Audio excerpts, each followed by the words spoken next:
I'm an investor in BILT, and from my perspective, it's just so, I think BILT is so underpriced, it's absurd. So the notion that it's overpriced, it's like, wow, they don't see the world the way I do.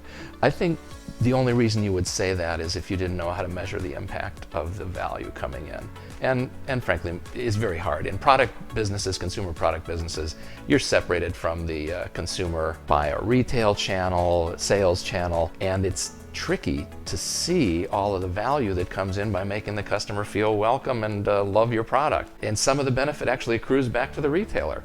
You know, lower return rates, that helps you as the manufacturer, but it really helps the retailer. And a retailer is in a position where, you know, when they put it on their shelf, they're sort of recommending it to you. It is past their screen. They think this is in your best interest. And when a customer has a lousy experience, it reflects badly on the retailer. So they not only get the cost of the return, they get the loss of trust that a consumer has, even if it's a subtle thing that's subconscious.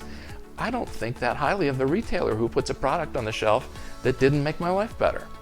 And that's hard to measure, but that's actually what drives reputations and business success.